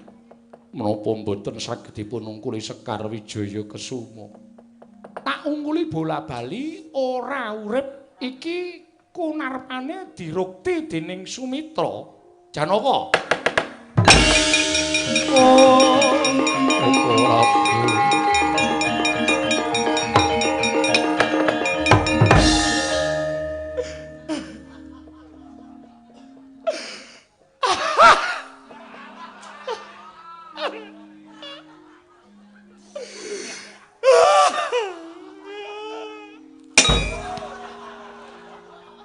Ngapa to kowe iki ngapa ya?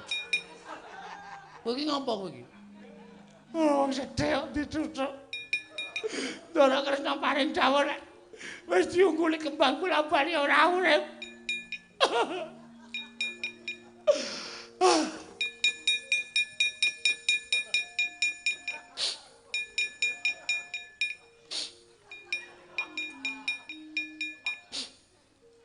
Nangis pilek. Saya kira nek nangis bulu pilek. Koko Prabu. Wis ora usah perlu tok tangisi. Tok tangisana tanpa guna. Ya mong saiki kewajibaning wong lanang aku tak takon karo kowe coba wangsulana.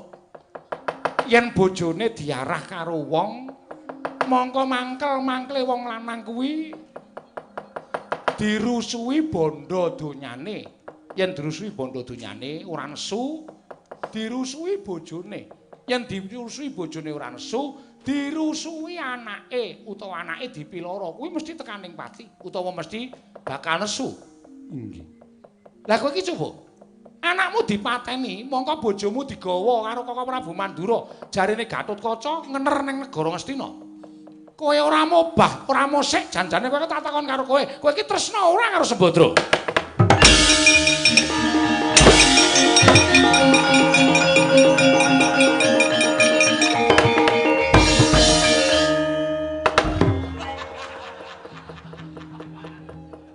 Petruk ki ya ngapa nyuwuk barang ki ya ngapa lho.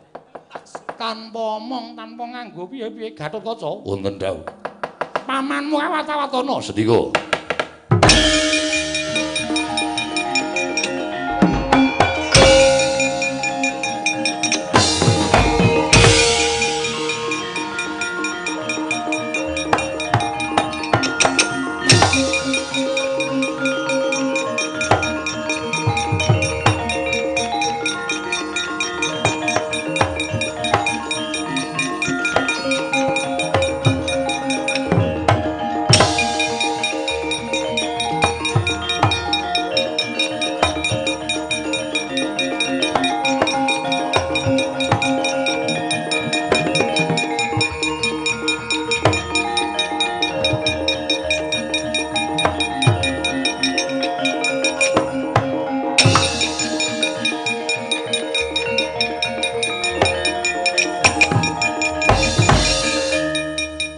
Astina Maha Prabu Duryudana alona ngandika aduh harining Sunwerkudara Mbadra ana dawuhmu apa sinuwun aku ngaturake panuwun ingkang tanpa pepindhan dene panjalukku lawan Koko Prabu Baladewa dipinangkani ora ketang sedhela tak suwun lerma ning negara Ngastina supaya mimbuhi marang kekuataning wong Astina sarta ngempel kanugrahan ingkang wis digawa dening Atmajamu.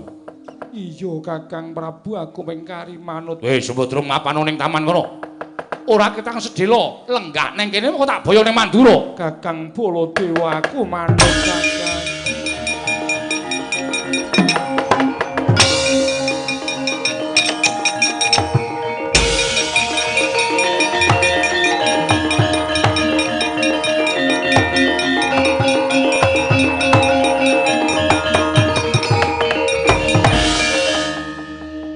Kaya Janaka dasar kepara nyata. Lho, Yayi.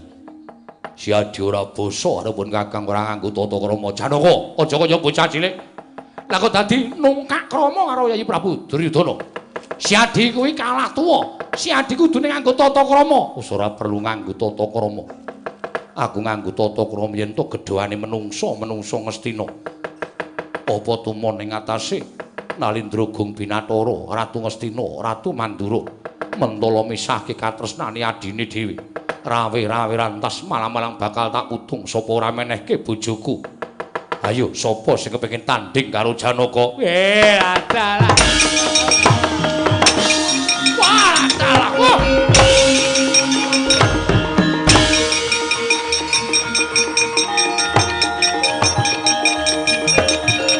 Ayo, sapa wae?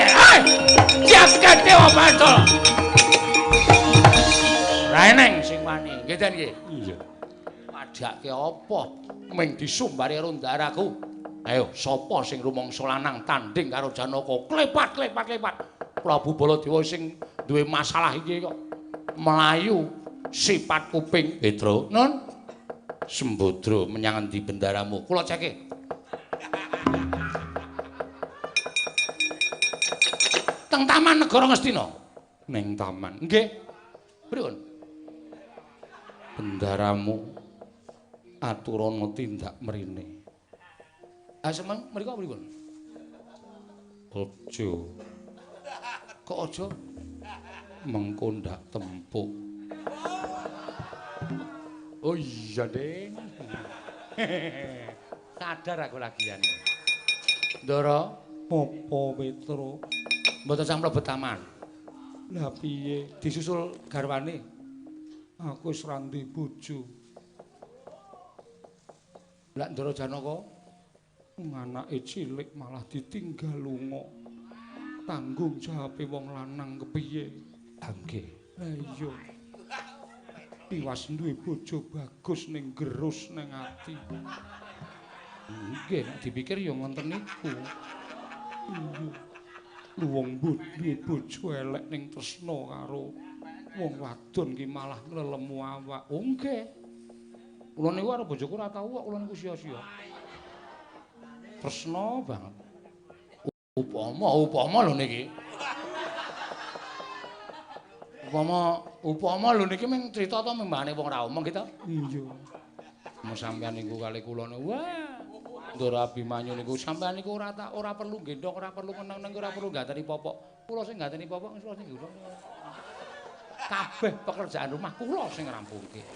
Lah ya ngono kuwi bojo sing tak karepake. Nggih. Mbane bagus ning gerus. Iya. Ning Ndara Janaka niku tresna sampeyan karo sampeyan niku tresna banget Ndara Janaka asli. Nika bojo sing sing tresna karo wong wadon. Kowe mau omongan apa, Petra? Boten omong napa-napa. Padake aku ora krungu.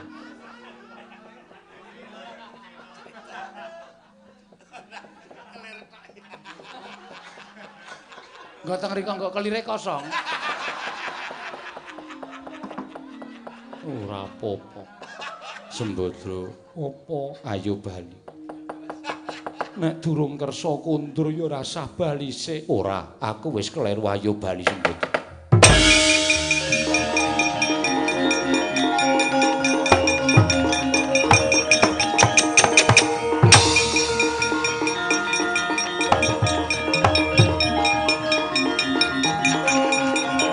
Wes ra sida, ra sida.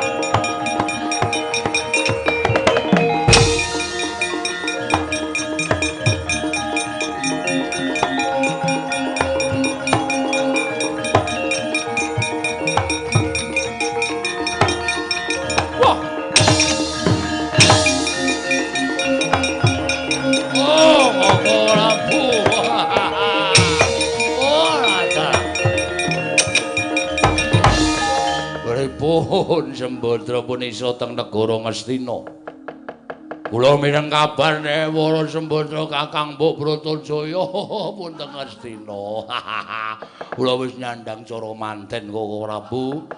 Kula wis nyandang cara manten, kula dijawabke karo Mbok Badra. Dijawabke karo Mbok Badra, Prabu. Burisrawa. Kula usik. Nggih, pun mboten kuat nika. Kula pengen rabi. Yo. Ning sawangen. Sembadra jane wis prapen negara Ngastina. Abimanyu wis tekaning pati. Lah kok jebul Janaka nyusul nang negara Ngastina? Gagal maning son. Gagal maning son. Ora buktasaken ngrebataken Wara Sembadra, kula kepengin jawab karo swara. Hei, Janaka! Janaka adiku mbok gawe nanti Janaka?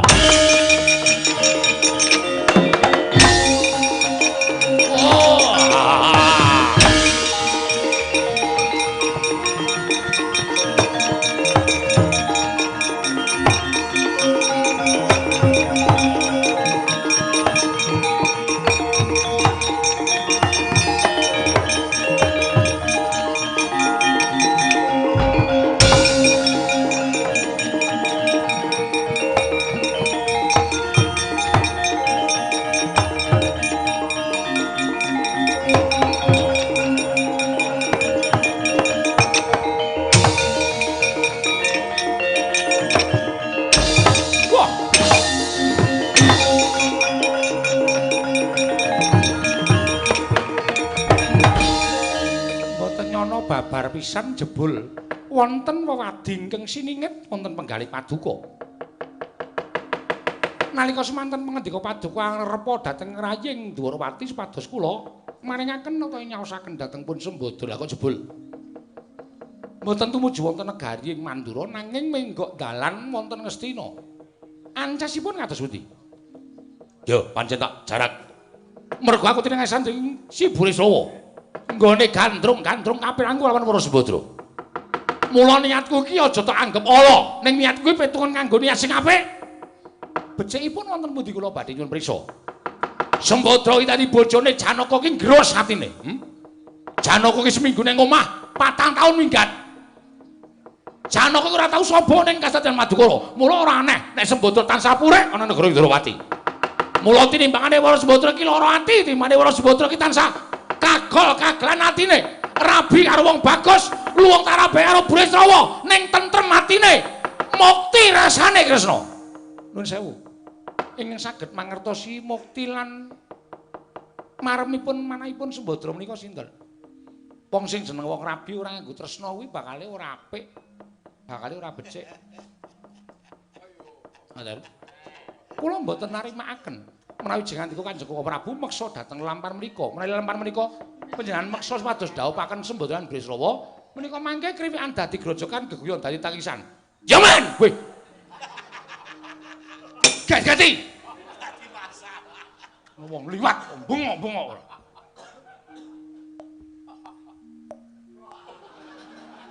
Deg-degan. Itu Petro ngomong to, Mbak? Nang panjenengan ana wong liwat kok ya bengok banter banget. Wong biasane ora liwat kene kok dadak liwat kene. Pokoke tak jaluk. Sembadra tak jaluk. Menawi mboten maringaken, rawira-rawira tas malam-malam tak putung. Ora ana tabeting Kadang Taruna karo Kadang Werda. Kresna tanggep mungsuhe Baladewa. Werkudara. Werkudara.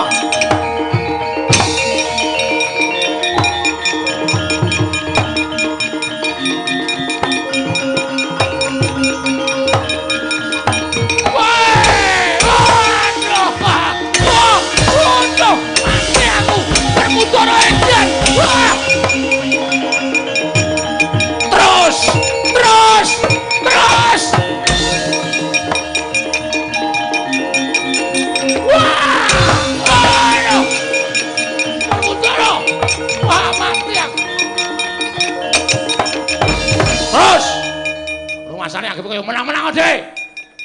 Pokoke dhe bojo arep dijaluk sing wedok karepe piye? Terus Den, mutar. Eleke ora. Dak dadamu ita dadane. Oh, kapokmu kapan kowe? Anggepe sapenake dhewe ora. Sapa Suwardigalake, sapa Suwardigalake? Apa rumangsa Ndara Werkudara wedi karo sampean? Ngono. Pakartimu sing kaya ngene iki, Ndara Abimanyu sing bocah iku sore kesempuk ing Ngaradan. Paham? Sing kenceng, Den. Ayo, mudhar. Mudhar kowe. Anggepe apa? Lho ki Den mesakake. Niki keng neraka. Kadang werda. Mencla-mencele.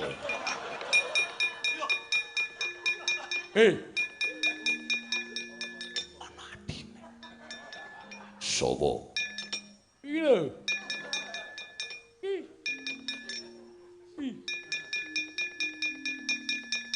Mundur.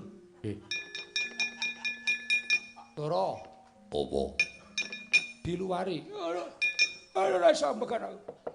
Ora sampekan. Oksigen apa piye? Hus. Ra kena.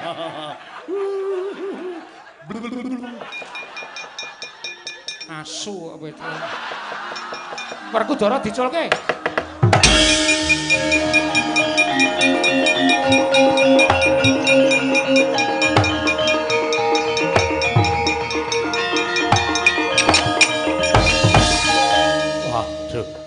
Wah, mati ya. Werkudara. Wah, molong gantang pun Kakang tanpa dinawi wektu ditendangi sapenake dhewe. Upama dudu Baladewa tekaning pati iki mau. Hen. Rasake. Kapok ora? Ya aku kapok. Pak Prabu dos pundi? Menapa Mas tasih badhe misaken sembodolan Janaka? Ora. Abimanyu anggenipun panjenengan bucal wonten telenging wana nalika semanten ngantos dumugi ning pejah. Lho, Abimanyu mati nanging samangke sampun gesang malih. Amargi kula kuli Sekar Wijaya Kusuma. Waduh, Yayi. Waduh, yen ngono luputku gedhe tumraping kula warga Madukara. Sembadra, Janaka Abimanyu aku caluk ngapura, aku caluk ngapura. Waduh, mati aku.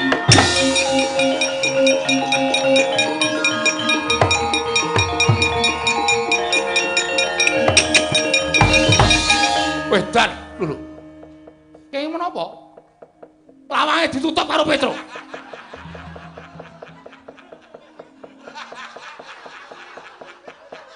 Tak dodok bola-bali ora dibukake. Petro iku gerbang negara kaya dinep kuwi lho. Petro. Petro. Nun. Iki dibukake gole iki keplak sirahmu kowe. Yang ajeng mlebu sinten? Aku. Wah, nggih monggo. Go. Edan diganjel watu semono gedene. Kok ora Mandura arep mlebu dibukake. Mengke mateni wong mleh. Ora. Wis tak dibukake. Nggih. Monggo sinuwun, ora caturan. Wis bacut nesu e. Janaka Sembadra jaluk ngapura aku.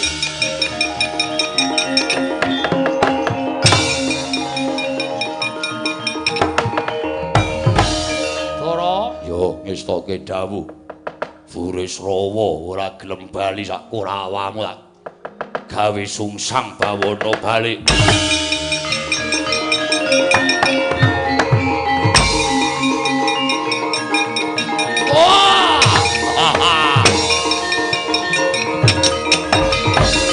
Werkudara, Sembadra tak peki. Sembadra tak peki cah bagus.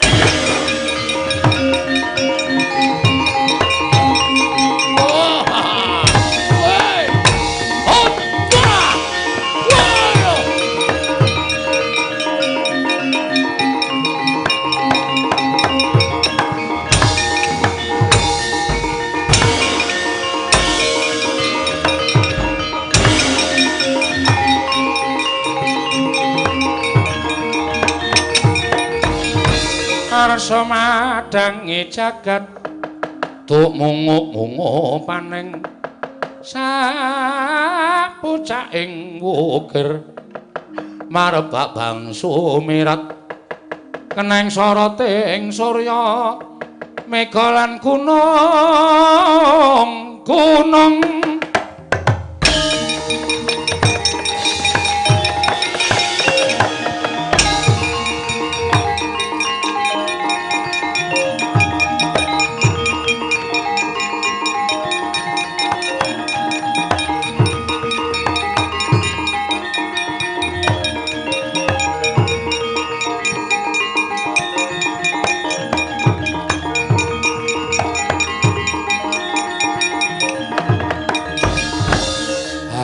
Alhamdulillah. Pun paripurna Purwa Madya Wusana. Mboten wonten alangan sedaya. Lancar rancak ngantos paripurna nggih Den. Ya. Lampaning ringgit purwa menika sayekti menarya Karca Benggala ingkang sae monggo. Saged kinarya sangu anggenipun napaki jantraning gesang ingkang awon dipun bucal ingkang tebih. Ya Semar. Sura Sudrajane ingkang ret suwah brasta kaping olah Darmastuti rahing samya makarya, rayung samya pinanggih. Kula sarencang gedonga muga-muga laring dipun supitaken saged dados laring ingkang soleh lan tansah saged mikul dhuwur mendhem jero dhateng tiyang sepuh Ndara.